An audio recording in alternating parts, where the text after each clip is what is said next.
So hello everyone, greetings of the day. मैं रवि तिवारी। और exam rail की सीरीज में जैसे कि हम लोगों का ट्रांसफार्मर वाला सेक्शन भी कंटिन्यूड है and basics of electrical engineering पे हम लोग कुछ क्वेश्चंस की प्रैक्टिस कर चुके हैं। एंड आज इस सेशन में हम लोग और भी कुछ नए क्वेश्चंस के साथ डिस्कशन करेंगे और अंडरस्टैंडिंग क्रिएट करते हैं। राइट, तो चलिए फर्स्ट क्वेश्चन की तरफ आगे बढ़ते हैं। उससे पहले आप लोगों को पता होना चाहिए कि आरआरबी जेई 2024 का फॉर्म फिलअप होना स्टार्ट हो चुका है 30 जुलाई 2024 से। 29 ऑफ अगस्त 2024 लास्ट डेट है, जो कि बिल्कुल आने ही वाला है। तो इस ड्यूरेशन में फॉर्म जरूर अच्छे से फिलअप करिए। आरआरबी जेई 2024 7,900 प्लस पोस्ट है।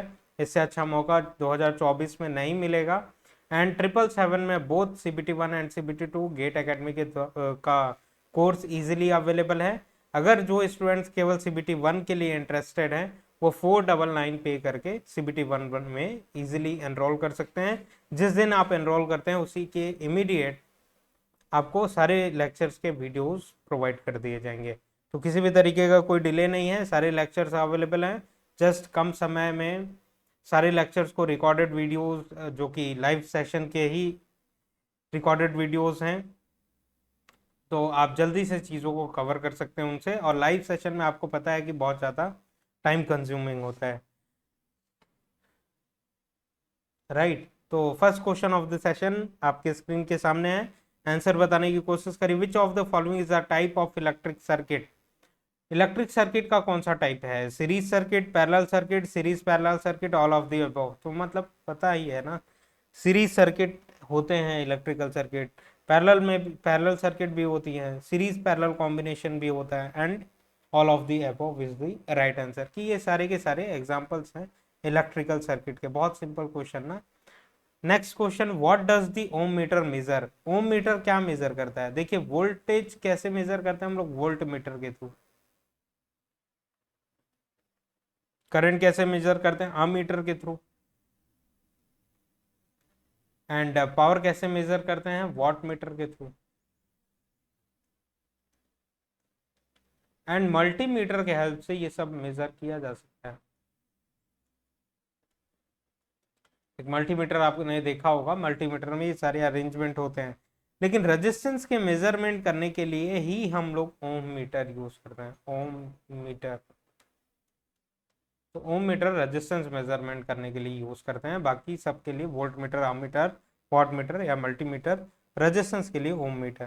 तो option C is correct. Option C is correct for this. Next question, beautiful question.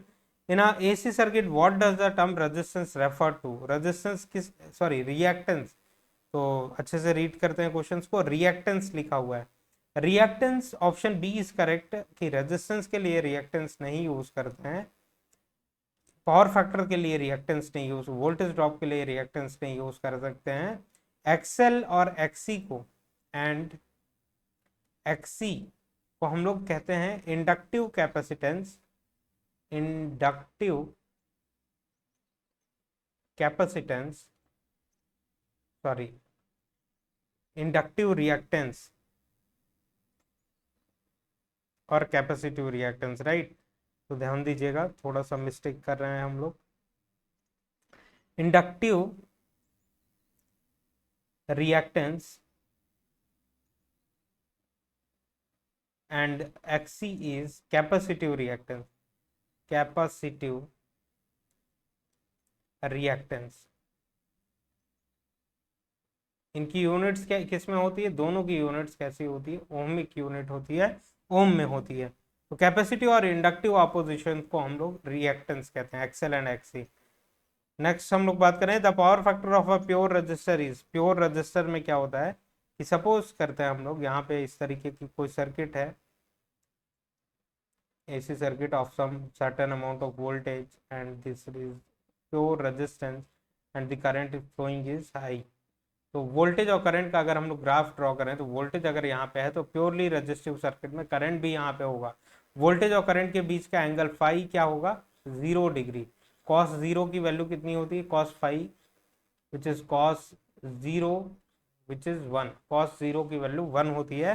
तो इसका power factor, this is nothing but power factor only, right. तो पावर फैक्टर क्या है? Unity. Unity power factor, unity power factor. तो voltage और current के बीच में अगर एंगल 0 है, power factor of pure resistance is 0 नहीं होगा, ये 1 होगा। पावर फैक्टर क्या होगा 1, and angle between voltage and current क्या होगा वो 0 होगा, ना कि पावर फैक्टर। तो ऑप्शन सी इज करेक्ट। अच्छा क्वेश्चन था। नेक्स्ट क्वेश्चन है simple question, which law is use to find the current in parallel circuit. तो कौन सा लॉ यूज करेंगे करंट फाइंड आउट करने के लिए? किरचॉफ करंट लॉ यूज करेंगे। Ohm's law, V is equal to I R. Kirchhoff voltage law, algebraic sum of voltages at any closed loop is 0. Algebraic sum of all the currents meeting at a particular junction is 0 is called Kirchhoff current law. Faraday's law of electromagnetic induction। आप लोगों को मालूम है कि कोई भी conductor अगर change in magnetic field experience कर रहा हो तो उस particular part of the conductor में वोल्टेजेस इंड्यूस हो जाते हैं, जो इसका एक्सप्रेशन होता है V is directly proportional to d phi by d t. ये वोल्टेजेस जो इंड्यूस हुए हैं वो change rate of change of flux पे डिपेंड करेंगे। जिस हिसाब से rate of change of flux हो रहा होगा उसी के डायरेक्टली प्रोपोर्शनल होगा वोल्टेज। तो ये था Faraday's law of electromagnetic induction. तो कौन सा ऑप्शन करेक्ट है? Option C is correct, Kirchhoff current law is the right answer. Next question पे मूव करते हैं। The unit of electric power is, unit of electric power के बारे में बात करें तो ऑब्वियस सी बात है, सिंपल सा क्वेश्चन है, वॉट होता है सभी को मालूम है। एम्पियर करंट की यूनिट है, वोल्ट वोल्टेज की यूनिट है, ओम रेजिस्टेंस या फिर इंडक्टिव या कैपेसिटिव रिएक्टेंस की यूनिट होती है ओम। तो कौन सा ऑप्शन करेक्ट है? Unit of electrical power what में होता है मेजर। एनर्जी किस में मेजर होती है? जूल्स में। Next, in a three phase system how many degrees in a phase difference between each phases. तो थ्री फेज सिस्टम में आर, वाई और बी में कितना डिग्री का डिफरेंसेस रहता है? 120 डिग्री अपार्ट होते हैं, 120 डिग्री। इन दोनों कितना अपार्ट है? 120 डिग्री। इन दोनों कितना अपार्ट है? 120 डिग्री। तो 120 मल्टीप्लाइड विथ 2 कितना हो जाएगा? 240। एंड 120 मल्टीप्लाइड विथ 3 कितना हो जाएगा? 360। तो 360 डिग्री ये पूरी कवर हो गई ना। 120 डिग्री अपार्ट होते हैं three phase system.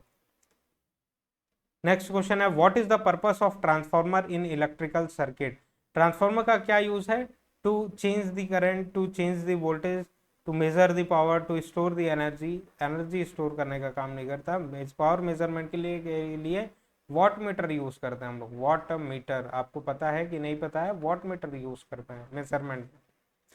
To change the voltage, to change the voltage, to change the current. देखिए ट्रांसफार्मर में क्या होता है, ट्रांसफार्मर में पावर का ट्रांसफॉर्मेशन होता है one circuit to another circuit at different voltage level without changing the frequency, right. लेकिन अगर प्राइमरी साइड में हम लोग बात करें, ये secondary side of the transformer है, तो इधर अगर एच वी साइड है तो इधर एल वी साइड होगा, लो वोल्टेज साइड। इधर का वोल्टेज हाई होगा तो यहाँ का वोल्टेज क्या होगा? कम। यहाँ का करंट क्या होगा? वोल्टेज हाई है तो करंट कम हो। यहाँ का करंट सेकेंडरी साइड का हाई होगा, लो वोल्टेज साइड में हाई करंट देखने के लिए मिलता है। तभी तो जाके पावर जो इधर का है V मल्टीप्लाइड विथ आई, और पावर जो इधर का है V multiplied with I, voltage यहाँ पे ज्यादा है तो करंट क्या हो गया? कम। यहाँ पे वोल्टेज कम है तो करंट क्या हो गया? ज्यादा। तो मतलब तभी तो जाके पावर मेंटेन्ड है ना, कि जितना पावर प्राइमरी साइड में है उतना ही पावर सेकेंडरी साइड में है। इसी को तो हम लोग कहते हैं power balance equation. Apparent power both side के सेम देखने के लिए मिलेंगे इन एन आइडियल ट्रांसफॉर्मर। तो to change the current, to change the voltage, तो वोल्टेज ट्रांसफॉर्मेशन के लिए हम लोग ट्रांसफॉर्मर यूज करते हैं। और वोल्टेज के चेंज करने करते करंट भी चेंज हो जाता है, कि लो वोल्टेज साइड में करंट की वैल्यू बढ़ जाती है। लेकिन हमारा इंटेंशन करंट को चेंज करने का नहीं होता है। बाय डिफॉल्ट ट्रांसफॉर्मर का ऑपरेशन है कि वोल्टेज अगर इंक्रीज हुआ करंट रेड्यूस हो गई। लेकिन हमारा मेन पर्पस क्या है? वोल्टेज को रेड्यूस करना या फिर इंक्रीज करना है, वोल्टेजेस चेंज करना, to transfer the power from one circuit to another circuit at a constant frequency. So option B is correct. Option B is correct. Next question, which of the following is non renewable sources of energy? Non renewable sources कौन से हैं? देखिएगा, solar, wind, biomass, ये सारे के सारे renewable हैं, जबकि कोल क्या है? Non renewable sources of energy है। तो सोलर ये सब गलत है, option C is the right answer. Coal is non renewable sources of energy, coal. Next, what does the capacitor store, capacitor क्या स्टोर करता है? कैपेसिटर और आपका इंडक्टर दोनों एनर्जी स्टोर करते हैं। ये मैग्नेटिक फील्ड फॉर्म में एनर्जी को स्टोर करता है, फ्लक्स के फॉर्म में, मैग्नेटिक फील्ड फॉर्म में एनर्जी का स्टोरेज करता है। और कैपेसिटर जो है इलेक्ट्रिक चार्जेस के फॉर्म में एनर्जी स्टोर करता है, राइट। यही चार्जेस जो पॉजिटिव पॉजिटिव प्लेट और नेगेटिव प्लेट के बीच में चार्जेस को स्टोर करता है, जिससे एनर्जी स्टोर कर पाता है, राइट। चार्ज स्टोर करने का काम करता है capacitor. Next, the frequency of standard AC supply in India is, obvious सी बात है 50 हर्ट्ज, कहीं कहीं पे 60 हर्ट्ज यूज करते हैं। फॉरेन कंट्रीज में हम लोग 60 हर्ट्ज यूज करना प्रेफर करते हैं। प्रेफर क्या करना है, स्टैंडर्ड है कि एक बार जो फिक्स हो गया वही चलता आ रहा है, और हम लोग ब्रिटिश ड्यूरेशन से ही 50 हर्ट्ज पे फिक्स्ड है। Which device is use to convert AC to DC, तो आप बताइएगा कौन सा डिवाइस हम लोग यूज करते हैं एसी से डीसी के लिए? Rectifier, rectifier. कि अगर फुल वेव रेक्टिफायर है, फुल वेव रेक्टिफायर है, तो यहाँ पे अगर इस तरीके का कोई सिग्नल आप देते हैं तो आउटपुट आपको जो मिलेगा वो क्लिप्ड ऑफ मिलेगा, कुछ इस तरीके से। तो ये डीसी आउटपुट है ना, ये क्या है, अल्टरनेटिंग है, positive half cycle, negative half cycle. इसमें दोनों क्या है, पॉजिटिव हाफ साइकिल है। तो रेक्टिफायर एसी को डीसी में कन्वर्ट करता है। अब वो पल्सेटिंग डीसी भी हो सकता है या फिर कांस्टेंट प्योर डीसी भी हो सकता है। तो rectifier is the best. Power electronics में आप अच्छा पढ़ते हैं इसके बारे में। तो रेक्टिफायर एसी से डीसी में कन्वर्ट करने का काम करता है। नेक्स्ट क्वेश्चन, इन्वर्टर क्या करता है, डीसी को एसी में कन्वर्ट करने का काम करता है, डीसी को एसी में। इंडक्टर क्या करता है, इंडक्टर मैग्नेटिक फील्ड फॉर्म में एनर्जी स्टोर करता है, सडन चेंज इन करंट को अपोज करता है। ट्रांसफार्मर, ट्रांसफार्मर पैसिव डिवाइस है, इलेक्ट्रिकल इनपुट दीजिए तो ये इलेक्ट्रिकल आउटपुट देगा at different voltages level without changing the frequency and power. Next question, the electrical resistance of a conductor depends on, electrical resistance of the conductor किस पे depend करेगा, resistance is equals to r रो l by a होता है। तो resistivity पे depend करेगा, length of the conductor पे डिपेंड करेगा, एरिया ऑफ क्रॉस सेक्शन पे डिपेंड करेगा। तो लेंथ पे डिपेंड करेगा, हाँ, क्रॉस सेक्शनल एरिया पे, हाँ, टेम्परेचर पे, हाँ, तो all of the above. Temperature पे भी डिपेंड करेगा कंडक्टिविटी, कि जितने भी कंडक्टर्स हैं वो पॉजिटिव टेम्परेचर कोफिशिएंट होते हैं, कि जब टेम्परेचर आप चेंज कर दीजिए तो रेजिस्टेंसेस भी चेंज हो जाते हैं। ये फॉर्मूला आपने पढ़ा होगा, डेल टी पे डिपेंड करते हैं, alpha del T temperature coefficient है ये alpha, and del T is the temperature change in temperature. तो टेम्परेचर जब इंक्रीज होगा तो रेजिस्टेंस पे इंक्रीज होगा। तो ऑब्वियस सी बात है, resistance of a conductor in सारे फैक्टर्स पे डिपेंड करते हैं। ऑप्शन डी करेक्ट है इसके लिए। नेक्स्ट क्वेश्चन है सिंपल सा question, the formula for calculating power in electric circuit is, power in electric circuit का क्या फॉर्मूला लिखा, वी मल्टीप्लाइड विथ आई। ये बताने की जरूरत नहीं क्योंकि आप लोग इलेक्ट्रिकल इंजीनियर्स हैं, बहुत सिंपल क्वेश्चन है। Next question, what is the unit of electric charge, तो करंट की यूनिट होती है ampere, coulomb is the unit of electric charge, volt किसकी यूनिट होती है, वोल्टेज की, वॉट किसकी, पावर की, पावर। तो ये सारी यूनिट, पावर फैक्टर की क्या यूनिट होती है, पावर फैक्टर यूनिट लेस होता है, यूनिट लेस। तो ध्यान दीजिएगा इन सारी चीज़ों पर। तो ब्यूटीफुल क्वेश्चन थे, नॉर्मल सिंपल से क्वेश्चन थे, ज़्यादा कुछ डिस्कशन करने वाला नहीं क्योंकि आप लोग क्या हैं, इलेक्ट्रिकल इंजीनियर्स। सिंपल सिंपल से क्वेश्चन थे। तो आज के सेशन में हम लोगों ने आइडिया क्रिएट किया, इतने ही क्वेश्चंस रहने देते हैं। नेक्स्ट सेशन में अगेन हम लोग कवर करेंगे बेसिक इलेक्ट्रिकल इंजीनियरिंग के कुछ टॉपिक्स। और तब तक के लिए धन्यवाद, अच्छे से प्रिपेयर करिए, रेगुलरिटी बनाए रखिए। Very very all the best.